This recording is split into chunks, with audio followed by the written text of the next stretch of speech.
নমস্কার, আমি অমিত চক্রবর্তী। আজ একটা গল্প শোনাবো। অবশ্যই বিষয়টার মধ্যে আইন আছে, কিন্তু একটু অন্যরকম। মাস ছয়েক আগে থেকে আমাদের কলকাতার বেনিয়াপুকুরের এক তরুণী আমেরিকায় যাওয়ার জন্য, আমেরিকায় তার বাগদত্তা ফিয়াঁসে তিনি থাকেন, সেই বাগদত্তাকে যাওয়ার জন্য তিনি ভিসার জন্য আবেদন করেছিলেন। ভিসার ক্ষেত্রে, যেটা আমেরিকার ভিসার ক্ষেত্রে, তিনি যেহেতু সেখানে স্টুডেন্ট ভিসা ইয়েতে যাচ্ছেন, সেই কারণে একটা পুলিশ ভেরিফিকেশান হয়। মূলত এটা বলা হয় পুলিশ ভেরিফিকেশান, আসলে এটা আমাদের ইন্ডিয়ান গভর্নমেন্টের পাসপোর্ট অথরিটি এটা প্রাইমারি দায়িত্বে রয়েছে। তার পাসপোর্ট যখন আবেদন করেন ভিসার জন্য, সেই পুলিশ ভেরিফিকেশানের কারণ দেখিয়ে সেটাকে আবেদন খারিজ করে দেওয়া হয়। কারণ যে গত বছর তার বিরুদ্ধে একটা মারামারির একটা গণ্ডগোলের হয়েছিল, সেই ঘটনায় তার নামে ফৌজদারি একটা মামলা হয়।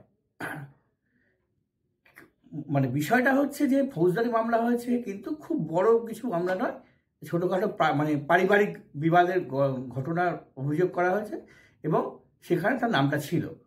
যদিও তার আইনজীবীরা বলছেন যে তিনি যে আমেরিকায় যাবেন তার জন্য যে অনুমতি লাগে, যেহেতু ফৌজদারি মামলা রয়েছে, সে লোকাল যে কোর্ট, সেই কোর্ট নো অবজেকশন দিয়ে দিয়েছে যে হ্যাঁ, এর আমেরিকা যাওয়ার কোনো আপত্তি নেই। তাহলে কেন আটকে রয়েছে? গল্পটা এইখানটা থেকেই, যে তার সঙ্গে তার যে ফিয়াঁসে বা তার যে বাগদত্তা, তার সঙ্গে প্রেম, এই প্রেমটা বাধা দিচ্ছে নাকি তাদের পারিবারিক একটা অংশ। মূলত যা অভিযোগ, ছেলের বাড়ির কেউ কেউ তাকে বাধা দিচ্ছে। কেন বাধা দিচ্ছে না, বেনিয়াপুকুরের ছেলে খুব বেশি এমন কিছু হাইফাই বিষয় ছিল না। পরবর্তীতে ছেলেটি যাই হোক বিদেশে যায়, আমেরিকায় যায় এবং সেখানে গিয়ে সেটেল যথেষ্ট ভালো জায়গায় রয়েছে। তার সঙ্গে অন্য এক ওই আত্মীয়রই এক কারো মানে মেয়ের বিয়ে দেওয়ার জন্য তারা এখন মরিয়া। ফলে এই প্রেমিকাকে তাদের মাঝখান থেকে সরানোর জন্য চেষ্টা হচ্ছে, এটা হচ্ছে অভিযোগ। বিষয়টা এমন জায়গায় গেছে, গত জানুয়ারি মাসে বিচারপতি জয় সেনগুপ্তর কোর্টে, হাইকোর্টে বিচারপতি জয় সেনগুপ্ত কোর্টে প্রথম মামলাটা ওঠে।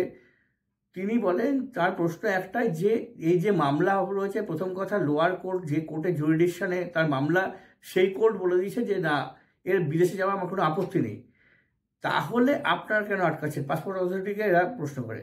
দ্বিতীয় বিচারপতি সেনগুপ্তর প্রশ্ন, যে এইরকমভাবে আমাদের দেশের কত প্রভাবশালী, কত রাজনীতিক এইরকম ফৌজদারি মামলা থাকা সত্ত্বেও বিদেশে যাচ্ছে। গত এক বছরে এমন কতজনকে আপনারা যেতে দিয়েছেন, তার তালিকা আমাদের হাইকোর্টকে পরে শুনাতে দেবেন। আজকের ডেট পর্যন্ত সেই তালিকা কেন্দ্রীয় সরকার বা পাসপোর্ট অথরিটি দেয়নি। পরবর্তীতে সেই মামলা চলে যায় অমৃতা সিনহার এজলাসে। অমৃতা সিনহা একের পর এক নির্দেশ দেন। শেষ পর্যন্ত 27শে জানুয়ারি তিনি নির্দেশ দিয়েছিলেন যে এই তরুণীকে ডেকে পাসপোর্ট অথরিটি তার থেকে প্রয়োজনীয় নথি নেবে, তিনি কোথায় যাচ্ছেন, কেন যাচ্ছেন, কতদিনের জন্য যাচ্ছেন, প্রয়োজনে লিখিত নেবে, নিয়ে বিষয়টাকে বিবেচনা করবে। আজকে মামলা উঠলে সেই তরুণীর আইনজীবী জানান যে প্রথম কথা তারা জানিয়ে দিয়েছে আমরা তাকে ভিসা পারমিশন দেবো না, কেননা তার বিরুদ্ধে ফৌজদারি মামলার রয়েছে। এক উল্টে জেনারেলি আমাদের যে পাসপোর্ট হয়, পাসপোর্টে 10 বছরের রিনিউয়াল হয়, 10 বছর পর পর রিনিউ করতে হয়। তাকে বলা হয়েছে, তাকে লিখিতভাবে যে নোটিশ পাঠিয়ে ডাকা হয়েছিল, সেখানে বলা হয়েছে যে আপনার ওই পাসপোর্টের মেয়াদ আমরা 1 বছর করব, সেই জন্য তাকে ডাকা হয়েছে। এমনকি সেখানে ডাকার পরে, তাকে শুনানিতে ডাকার পরে এমন কিছু কথা বলা হয় যেগুলো আদালত অবমাননার সমান, অভিযোগ যা আছে, যা শুনে আজকে যথেষ্টই ক্ষোভ প্রকাশ করেন বিচারপতি। কিন্তু তার বাইরের যে ঘটনা, যা আইনজীবী এখনও পর্যন্ত পুরোটা কোর্টে বলেননি, সেই ঘটনাটা হয়তো আগামী দিনে তারা লিখিতভাবে এফিডেভিট দিয়ে জানাবেন। যে এই যে ছেলেটির সঙ্গে মেয়েটি, যে আমেরিকায় থাকেন যে যুবক, তার সঙ্গে যে মেয়েটির দীর্ঘদিনের রিলেশান, এই রিলেশানটা কিছুতেই আর হতে দিতে চায় না ওই কিছু আত্মীয় স্বজন প্রভাবশালী। তারা এতটাই প্রভাবশালী এবং এর মধ্যে এমন কিছু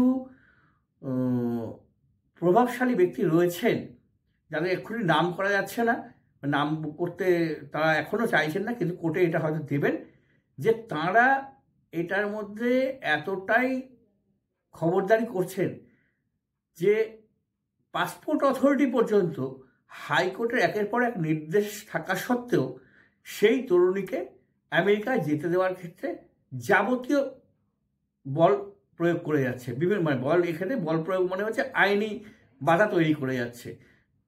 মেয়েটির যে আইনজীবী, তার বক্তব্য হচ্ছে যে অ্যাকচুয়াল দুটো পরিবারের তরফেই, একদিকে মেয়ের পরিবার, অন্যদিকে ছেলের পরিবার। ছেলে এখন যথেষ্টই সেখানে গিয়ে যথেষ্ট সেটেলড হয়ে গেছে এবং যথেষ্টই তার প্রভাব প্রতিপত্তি বেড়ে গেছে। সেই ছেলের সঙ্গে এই মেয়ের বিয়ে হোক, এটা বাড়ির লোকের একাংশ, মূলত যেটা অভিযোগ, যে ছেলের বাড়ির লোকের একাংশ চায় না। সেই কারণে তারা নিজেদের মতো করে প্রথম চেষ্টা করেছে। ইভেন এই যে ফৌজদারি যে মামলাটার কথা বলা হচ্ছে, এটাও কিন্তু ওই একইভাবে ওই দু বাড়ির মধ্যে বলা হয় না যে চুলোচুরি হয়ে যায়, এই এক ইস্যু নিয়ে, একটা ইস্যুকে সামনে করে মেয়েটিকে দেখে অপমান করা হয়, তাকে মারা হয়, সে উল্টো মারে, এবার দুপক্ষের বিরুদ্ধে ক্রিমিনাল মামলা করে। সেই মামলা ঠিক আছে, সেই মামলায় চলছে, চার্জশিট হয়ে গেছে। এই যে জায়গায় কিন্তু সে এখন আর মারামারি হচ্ছে না, এখন মেয়েটিকে যেভাবে হোক আমেরিকা যাওয়া আটকাতে ওই অংশ যারা চায় না যে মেয়েটির সঙ্গে ছেলেটির আর দেখা হোক, তাদের বহুদিনের পুরনো ছোটবেলার প্রেম যা বলছেন আইনজীবী, সেইটা আটকাতে তারা নিজেদের সর্বশক্তি যেমন লাগিয়েছে, তেমন সেইটা এখন প্রশাসনকেও, অভিযোগ হচ্ছে পাসপোর্ট অথরিটিকেও তারা কাজে লাগাচ্ছে। যেভাবে হোক আমেরিকা যাওয়ার অনুমতি দেওয়া যাবে না। আজ অমৃতা সিনহা বলেছেন যে উনি মুচলেখা দিয়েছেন যে 2 মাসের জন্য যাচ্ছেন, উনি তো সেখানে পালিয়ে যাচ্ছেন না। যে লোয়ার কোর্টের তার মামলা চলছে, সেই কোর্ট এনওসি দিয়েছে যে না, আমাদের কোনো অবজেকশন নেই। তাহলে পাসপোর্ট অথরিটির কিসের স্বার্থ যে তারা এইভাবে আটকে রেখেছে? আজকে কেন্দ্রীয় সরকারের আইনজীবী ছিলেন না, আগামী বুধবার মামলাটি রাখা হয়েছে এবং কেন্দ্রকে এর পরিষ্কার স্পষ্ট ব্যাখ্যা দিতে বলা হয়েছে কোর্টের তরফে। আসলে মামলার বিষয়টা বলতে গিয়ে যেটা বললাম, এই গল্পটাই আমার কাছে খুব আকর্ষণীয় মনে হলো বলে আপনাদের সঙ্গে শেয়ার করলাম। নমস্কার।